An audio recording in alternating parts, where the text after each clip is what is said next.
Hi friends मु मधु welcome करुच्ची आज एक नुआ वीडियो को मु आशा करी कि आपण भलर थिबे किंबा आपनकर प्रिपरेशन को दुआदार प्रिपरेशन करुथिबे। आज मैं डिस्कस करिबा जोटा कि हमें डिस्कस करूथलु जनरल नॉलेज किंबा कंप्यूटर जे कि हमें डिस्कस करूथलु किंबा ओडिया ग्रामर डिस्कस करूथलु सेमिति आज भी डिस्कस करिबा ओडिया ग्रामर रो किछ पीआईक्यू क्वेश्चन डिस्कस करिबा एंड आंसर जोटा कि आपनकर आरआई अमीन मेन एग्जाम पाई बहुत बहुत हेल्पफुल करिवो। तो सॉरी फॉर दैट मु काली वीडियो अपलोड करि पार नथिली तो बिकॉज आम पटे बहुत वर्षा होतिला सो दैट मु वीडियोटा बनै पार नथिली। सो समस्त को जो माने वीडियो देखु तो समस्त को मोर सॉरी। ओके तो आज टू हमें कंटिन्यू करिबा जोटा कि आपनकर आरआई मेन एग्जाम पाई बहुत बहुत हेल्पफुल रहिबो। तो चलंतु देन करी वीडियोटी देखि नबा। क्वेश्चन पचारला आमे जेतेबेले अन्यमानक सहित लेखिकरी निजर भाव विनिमय करू ता केउ भाषार रूप।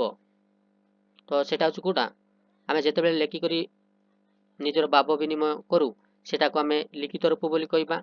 आमे जेतेबेले कथित भाव विनिमय करू सेटा को आमे कथित भाषा बोली कहबा। तो एटा कोन कहै जाय लेखिकरी करूछु ना सेटा होची लिखित रूप। ऑप्शन सी होची करेक्ट आंसर हिजबो। नेक्स्ट हम देखिबा क्वेश्चन पतला निम्नलिखित मध्यरु भिन्न विशेष्य केउटी। तो एमानक मध्यरु भिन्न विशेष्य कोउटा। तो ऑप्शन ए रे देछि गोपबंधु चौधुरी महात्मा गांधी मधुसूदन दास। तो एमानक मध्यरु कोउटा होची करेक्ट आंसर सेटा होची उत्कलय। ऑप्शन डी होची करेक्ट आंसर हिजबो। नेक्स्ट हम देखिबा क्वेश्चन पतला 1200 बढई 12 वर्ष रे कोणार्क मंदिर गढिथिले। एटारे 1200 की प्रकार विशेषण। ओके सेटा होची संख्यावाचक विशेषण। ऑप्शन डी होची करेक्ट आंसर हिजबो। नेक्स्ट हम देखिबा क्वेश्चन पतला निम्नलिखित मध्यरु केउटी स्वरूप रो सटीक गठन रीति अटे। तो एमानक मध्यरु कोउटा होची करेक्ट आंसर होची सुरूप। ऑप्शन सी होची करेक्ट आंसर हिजबो। नेक्स्ट हम देखिबा क्वेश्चन पतला कौरव कौरव एटारे केउ प्रत्यय केउ अर्थ रे व्यवहृत सेटा होची अपत्य। ऑप्शन सी होची करेक्ट आंसर हिजबो। नेक्स्ट हम देखिबा क्वेश्चन पतला भाषार परिवर्तन जोगु गोटे भाषा को कालक्रमे अनेक भाषा और डे सृष्टि हुए सेटा होची उपभाषा सृष्टि हुए। ऑप्शन सी होची करेक्ट आंसर हिजबो। नेक्स्ट हम देखिबा क्वेश्चन पतला मुर मुर संधि विच्छेद कले कोन हबो सेटा होची मु युक्त मु। ऑप्शन डी होची करेक्ट आंसर हिजबो।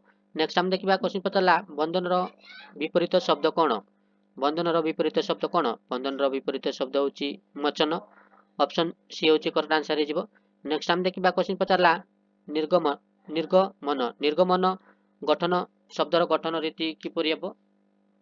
तो निर्गमन ऑप्शन ए होची करेक्ट आंसर हिजबो। नेक्स्ट हम देखिबा क्वेश्चन पतला अन्य वर्णर सार्जन नै उच्चारित हेउतिबा वर्ण मानकु कोन कहै जाय। तो अन्य वर्णर सार्जन नै उच्चारित हेउतिबा वर्ण मानकु स्वर वर्ण बोली कहबा। ओके ऑप्शन बी होची करेक्ट आंसर। जदि अन्य वर्णर सार्जन नै थाए सेही वर्ण कोन कहबा सेटा होची हमर व्यंजन वर्ण बोली कहबा ना। तो एटारे करेक्ट आंसर कोटा करेक्ट आंसर होची ऑप्शन बी होची correct answer. Okay option B होची करेक्ट आंसर हेजिबो। नेक्स्ट हम देखिबा क्वेश्चन पतला केळु केळु या केउ प्रकार क्रिया। केळु केळु होची असमापिका क्रिया। ऑप्शन डी होची करेक्ट आंसर हेजिबो। क्वेश्चन पतला अंध बुझावना।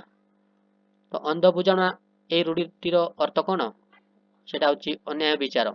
ऑप्शन डी होची करेक्ट आंसर हिजबो। नेक्स्ट हम देखिबा क्वेश्चन पतला सयुक्त लोक संधि कले कोन हबो सलोक। ऑप्शन ए होची करेक्ट आंसर हिजबो। नेक्स्ट हम देखिबा क्वेश्चन पतला गरजिला मेघ बरसे नाही एटारे गरजिला शब्द की प्रकार विशेषण सेटा होची क्रियावाचक विशेषण।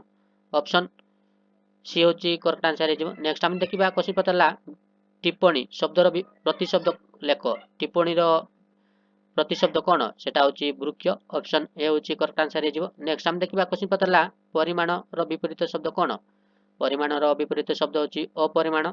ऑप्शन बी होची करेक्ट आंसर हिजबो। नेक्स्ट हम देखिबा क्वेश्चन पतला रक्य शब्द रो प्रतिशब्द लेख। रक्य शब्द रो प्रतिशब्द कोटा एमानक मध्यरु देवता पंडित मानव दानव। तो दानव होची करेक्ट आंसर हिजबो। नेक्स्ट हम देखिबा क्वेश्चन पतला वस्तुवाचक विशेष्यर संज्ञा कोन। वस्तुवाचक विशेष्यर संज्ञा होची जा एक वस्तु बा पदार्थ को बुझाए ताको हमें वस्तुवाचक बोली कहबा।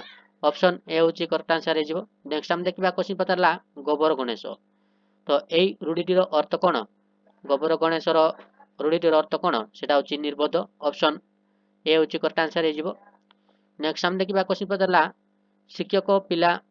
शिक्षकଙ୍କ ପିଲା ଫେଲ୍ ହେଲା ତ ଡ୍ୟାସ୍ ପରି ଉପଯୁକ୍ତ ରୂଢି ଦ୍ୱାରା ଶୂନ୍ୟ ସ୍ଥାନ ପୂରଣ କର ତ ଶିକ୍ଷକଙ୍କ ପିଲା ଫେଲ୍ ହେଲା ସେଟା ହେଉଛି ଦୀପ ତଳେ ଅନ୍ଧାର ନା ଦୀପ ତଳେ ଅନ୍ଧାର ଅପସନ୍ ସି ହେଉଛି କରେକ୍ଟ ଆନ୍ସର ହେଇଯିବ ନେକ୍ସଟ ଆମେ ଦେଖିବା କ୍ୱେଶ୍ଚନ ପଚାରିଲା ଅଳପ ଧନ ବିକଳ ମନ ଏଠାରେ ବିକଳ କି ପ୍ରକାରର ବିଶେଷଣ ବିକଳ ହେଉଛି ଅବସ୍ଥାବାଚକ ବିଶେଷଣ ଅପସନ୍ ଡି ହେଉଛି କରେକ୍ଟ ଆନ୍ସର ହେଇଯିବ ନେକ୍ସଟ ଆମେ ଦେଖିବା କ୍ୱେଶ୍ଚନ ପଚାରିଲା ଅତଏବ ସନ୍ଧି ବିଚ୍ଛେଦ କଲେ କ'ଣ ହେବ ଅତଏବ ଅତ ଯୁକ୍ତ ହେବ ଅପସନ୍ ଡି ହେଉଛି କରେକ୍ଟ ଆନ୍ସର ହେଇଯିବ ନେକ୍ସଟ ଆମେ ଦେଖିବା କ୍ୱେଶ୍ଚନ ପଚାରିଲା ଅନ୍ଧାରରେ ବାଡ଼ି ବୁଲାଇବା ତ ଅନ୍ଧାରରେ ବାଡ଼ି ବୁଲାଇବା ଏହି ରୂଢ଼ିଟିର ଅର୍ଥ କ'ଣ ସେଟା ହେଉଛି ଅନୁମାନ କରି କହିବା ଅନୁମାନ କରିବା ଓକେ ଅପସନ୍ ସି ହେଉଛି କରେକ୍ଟ ଆନ୍ସର ହେଇଯିବ ନେକ୍ସଟ ଆମେ ଦେଖିବା କ୍ୱେଶ୍ଚନ ପଚାରିଲା ବାହାରର ବିପରୀତ ଶବ୍ଦ କ'ଣ ବାହାରର ବିପରୀତ ଶବ୍ଦ ହେଉଛି କ'ଣ ଭିତର ଓକେ ନେକ୍ସଟ ଆମେ ଦେଖିବା କ୍ୱେଶ୍ଚନ ପଚାରିଲା